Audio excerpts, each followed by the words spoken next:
In the xy plane, line L passes through the points 0, 0, and 2, 5. Line M is perpendicular to line L. What is the slope of line M?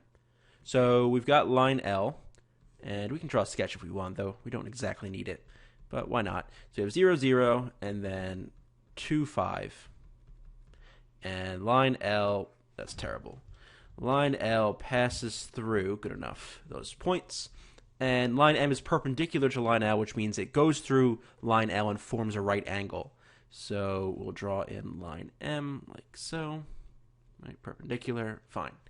We want to know what the slope of this line is. Well, if you remember, the relationship of the slopes of two perpendicular lines is that they're negative reciprocals of one another. So if we can find the slope of L, which we can because we've got 2 points, then we can just take the reciprocal of that, or the negative reciprocal, and we've got the slope of line M.